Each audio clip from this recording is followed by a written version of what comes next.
ಹುಡುಗ ಒಳ್ಳೆ ಹೆಸರಿಟ್ಕೊಂಡಿದ್ದಾನೆ. ಅದೊಂದು ಮಾತು ಆಕ್ಟರ್ಗಳಿಗೆ ಹಲವು ಅವಕಾಶಗಳನ್ನು ತಂದುಕೊಡುತ್ತೆ. ಅಂಥದ್ರಲ್ಲಿ ಈಗಷ್ಟೇ ಸಕ್ಸಸ್ನ ರುಚಿ ನೋಡ್ತಿರೋ ಜಗನ್ ಹೊತ್ತಲ್ಲದ ಹೊತ್ತಿನಲ್ಲಿ ಗುರುತು ಪರಿಚಯ ಇಲ್ಲದ ಹುಡುಗಿಯರ ಜೊತೆ ಮೆಸೇಜ್ಗಳಲ್ಲೇ ಫ್ಲರ್ಟ್ ಮಾಡ್ತಾನೆ ಅನ್ನೋ ಮಾತು ಹರಡಿಬಿಟ್ರೆ ಕರಿಯರ್ಗೆ ಮರ್ಮಾಘಾತ. ಅಂಥದ್ದೊಂದು ಸುದ್ದಿ ಏನೂ ತಪ್ಪು ಮಾಡಿರದ ಜಗನ್ ವಿಷಯದಲ್ಲಿ ಹರಡಿತ್ತು. ಜಗನ್ ಕೂಡ ಮಾಸ್ಟರ್ ಆನಂದ್ ಮತ್ತು ಅರುಣ್ ಜೊತೆ ಸೇರಿಕೊಂಡು ಆ ಸಮಸ್ಯೆಯ ಮೂಲ ಭೇದಿಸೋದಕ್ಕೆ ಹೊರಟರು. FIR ಕಾಪೀಸ್ ಅಂದರೆ ಇವಾಗ ನಾವು ಆರ್ಟಿಸ್ಟು ಸರ್, ಏನಾಗಿದೆ ಇವಾಗ ಸ್ಟೇಷನ್ಸಲ್ಲಿ ನಾವು ಬುಕ್ ಮಾಡಿದ್ದೀವಿ. ಯಶವಂತಪುರ ಸ್ಟೇಷನಲ್ಲಿ ಒಂದಾಗಿದೆ, ಇಲ್ಲಿ ಕೆಂಗೇರಿಯಲ್ಲಿ ಒಂದಾಗಿದೆ, ವಿಜಯನಗರಲ್ಲಿ ಒಂದಾಗಿದೆ. ಅಲ್ಲಿಗೆ ಇವರಿಗೆ ತುಂಬಾನೇ ಸಮಸ್ಯೆ ಆಯಿತು ಅಂತಾನೆ ಅರ್ಥ. ಸಾಮಾನ್ಯವಾಗಿ ಈ ನಟನಟಿಯರೆಲ್ಲ ಯಾರೋ ಅವರ ಹೆಸರು ಹೇಳ್ಕೊಂಡು ತಿರುಗ್ತಿದ್ದಾರೆ ಅಂದ್ರೆ ಸ್ಟೇಷನ್ ಮೆಟ್ಲು ಹತ್ತೋದಕ್ಕಾಗಲ್ಲ. ಕೆಲಸದ ಮಧ್ಯೆ ಅಷ್ಟು ಟೈಮ್ ನಮಗಿಲ್ಲ ಅಂದ್ಬಿಡ್ತಾರೆ. ಈ ಹುಡುಗ ಜಗನ್ ಕೂಡ ಆರಂಭದಲ್ಲಿ ಪೊಲೀಸರ ತನಕ ಹೋಗಿರ್ಲಿಲ್ಲ. ಯಾರೋ ನನ್ನ ಹೆಸರಲ್ಲಿ ಟೈಮ್ ಪಾಸ್ ಮಾಡ್ತಿದ್ದಾರೆ ಅಂತ ಅಂದ್ಕೊಂಡು ಸುಮ್ಮನಾಗಿದ್ರು.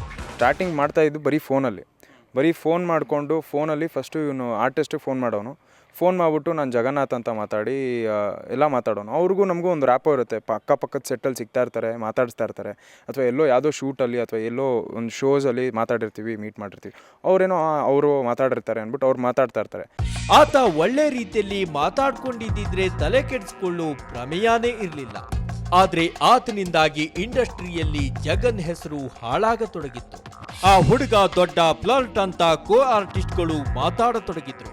ಕೊನೆಗೆ ಅದು ಜಗನ್ ಕಿವಿಗೆ ಬಿದ್ದಾಗ ಆತ ನಂಬರ್ ಕೈಗೆತ್ಕೊಂಡಿದ್ದ. ಬೆನ್ನು ಬಿಡದೆ ಆ ನಂಬರ್ಗೆ ಕಾಲ್ ಮಾಡಿ ತರಾಟೆಗೆ ತಗೊಂಡಿದ್ದ. ಕೊನೆಗೆ ಆ ವಂಚಕ ಇನ್ನು ಹಾಗೆ ಮಾಡಲ್ಲ ಅಂದಮೇಲೆ ಹಾಳಾಗಿ ಹೋಗು ಅಂತ ಬಿಟ್ರು. ಅಲ್ಲಿಂದ ನೆಕ್ಸ್ಟು ಒಂದು 10 ಜನ ಹುಡುಗಿರು, 10-12 ಆರ್ಟಿಸ್ಟ್ಗಳು, ಸಿಕ್ಕಾಪಟ್ಟೆ ಜನ ಆರ್ಟಿಸ್ಟ್ಗಳಿಗೆ ಮೆಸೇಜ್ ಮಾಡಿದ್ದಾನೆ. ಫೀಮೇಲ್ ಆರ್ಟಿಸ್ಟು, ಮೇಲ್ ಸೀರಿಯಲ್ ಆರ್ಟಿಸ್ಟ್ಗೆ ಜಾಸ್ತಿ ಮಾಡಿದ್ದಾನೆ. ಮಾಡಿ ಕೊನೆಗೆ ನಮಗೆ ರಿಪೋರ್ಟ್ ಆದಾಗ ಅದು ನಾವು ಅವಾಗ ಫೋನ್ ಮಾಡಿದ್ವಿ ಅವನಿಗೆ. ಏನು ಅಂದರೆ ಅವ್ರ ಹತ್ರ ಇರೋ ನಂಬರ್ ಸಿಕ್ಕತ್ತಲ್ಲ, ಆ ನಂಬರೇ ನಾವೇ ಕೇಳಿ ಕೊಡಿ ನಂಬರ್, ನಾನು ಮಾತಾಡ್ತೀನಿ ಅಂತೇಳಿ ಫೋನ್ ಮಾತಾಡಿ ಹೇಳಿದ್ವಿ, ವಾರ್ನ್ ಮಾಡಿದ್ವಿ. ನೋಡಪ್ಪ, ಇದು ತಪ್ಪು, ನೀನು ಮಾಡ್ತಾ ಇರೋದು, ಮಾಡೋದೆಲ್ಲ ತಪ್ಪು, ಮಾಡಬೇಡ ಇಂಥದ್ದೆಲ್ಲ, ನಮ್ಮ ಹೆಸರು ಕೆಡುತ್ತೆ ಇದರಿಂದ ಅಂತ ಹೇಳಿದಾಗ ಸರಿ ಆಯಿತು ಅಂತ ಸುಮ್ಮನೆ ಆದ. ಅಲ್ಲಿಗೆ ಇವರು ಫೋನ್ನಿಂದ ಪಿಶಾಚಿ ಹೋಯ್ತು ಅಂದ್ಕೊಂಡ್ರು. ಆದ್ರೆ ಅವನು ಫೇಸ್ಬುಕ್ ಅನ್ನು ಗವಾಕ್ಷಿಯಲ್ಲಿ ಎದ್ದು ಬಂದಿದ್ದ. ಅದು ತುಂಬಾ ದಿನಗಳ ಕಾಲ ಜಗನ್ ಗಮನಕ್ಕೆ ಬಂದಿರಲಿಲ್ಲ. ಅದು ಗೊತ್ತಾಗಿದ್ದು ಆತ ನಟಿಸಿರೋ ಪುನರ್ವಿವಾಹ ಲಾಂಚಿಂಗ್ ಫಂಕ್ಷನ್ನಲ್ಲಿ.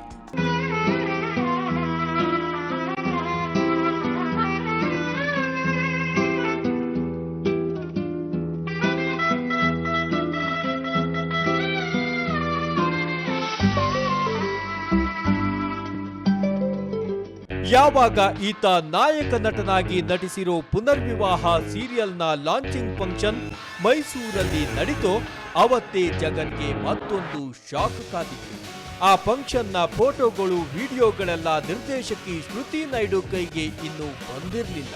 ಆಗಲೇ ಅದು ಫೇಸ್ಬುಕ್ನಲ್ಲಿ ಹರಿದಾಡತೊಡಗಿತ್ತು. ಅದು ನಟ ಜಗನ್ ಪ್ರೊಫೈಲ್ನಲ್ಲಿ. ಹಿಂಗೆ ಮಾಡ್ತಾ ಫೇಸ್ಬುಕ್ಕಿಗೆ ಬಂದ. ಫೇಸ್ಬುಕ್ಕಲ್ಲಿ ಏನು ಮಾಡ್ದ, ನಂದೇ ಅಕೌಂಟ್ ಅಂತಲೇ ಇನ್ನೊಂದು ಓಪನ್ ಮಾಡ್ದ. ಆಮೇಲೆ ರೀಸೆಂಟಾಗಿ ನಾವು ಪುನರ್ವಿವಾಹ ಅಂತ ಸೀರಿಯಲ್ ಮಾಡ್ತಾಯಿದ್ದೀನಿ ಜೀ ಕನ್ನಡದಲ್ಲಿ. ರೀಸೆಂಟಾಗಿ ಅದರ ಶೋ ನಡೀತು ಮೈಸೂರಲ್ಲಿ. ಆ ಶೋ ಮಾಡಿ ಇನ್ನೂ ಅರ್ಧ ಗಂಟೆ ಆಗಿಲ್ಲ, ಟೆಲಿಕ್ಯಾಸ್ಟೇ ನೆಕ್ಸ್ಟ್ ವೀಕಲ್ಲ, ಅದರ ನೆಕ್ಸ್ಟ್ ವೀಕು. ಜನರಿಗೆ ಯಾರಿಗೂ ಗೊತ್ತಿಲ್ಲ ಯಾರ್ಯಾರು ಆರ್ಟಿಸ್ಟ್ ಅದು ಅಂತ. ಆಗಿದ್ದು ಅರ್ಧ ಗಂಟೆ ಸಾಯಂಕಾಲಕ್ಕೆ ಫೇಕ್ ಅಕೌಂಟಲ್ಲಿ ಅಪ್ಲೋಡ್ ಆಗಿ ಅದು ನಮಗೆ ಹೆಂಗೆ ಗೊತ್ತಾಯಿತು ಅಂದರೆ ಇವನ ಅಕೌಂಟಿಂದ ಸೇಮ್ ಆರ್ಟಿಸ್ಟ್ಗಳಿಗೆ ಫ್ರೆಂಡ್ಸ್ ರಿಕ್ವೆಸ್ಟ್ ಕಳಿಸಿರ್ತಾನೆ. ಸೊ ಅವ್ರು ಆ್ಯಡ್ ಅಪ್ ಆಗ್ತಾರೆ. ಅಲ್ಲಿಂದ ನಮಗೆ ಗೊತ್ತಾಯ್ತು. ಆದ್ರೆ ಹಿಂದೆ ಫೋನ್ನಲ್ಲಿ ಮಾತಾಡ್ತಾ ಇದ್ದವನು ಈಗ ಫೇಸ್ಬುಕ್ ಅಕೌಂಟ್ ಇಟ್ಕೊಂಡವನು. ಇಬ್ರು ಒಬ್ನೇ ಅನ್ನುವುದು ಅವತ್ತಿಗೆ ಗೊತ್ತಿರಲಿಲ್ಲ. ಫೋನ್ ಮಾಡ್ತಾ ಇದ್ದವನನ್ನೇ ಹಿಡಿಯೋದಕ್ಕಾಗ್ಲಿಲ್ಲ. ಇನ್ನು ಈ ದಿಕ್ಕು ದೆಸೆ ಸಿಗದ ವೆಬ್ಸೈಟ್ನಲ್ಲಿ ಫೇಕ್ ಅಕೌಂಟ್ ಮಾಡ್ಕೊಂಡವನನ್ನ ಹಾಗೆಲ್ಲ ಪತ್ತೆ ಮಾಡೋದಕ್ಕಾಗುತ್ತಾ?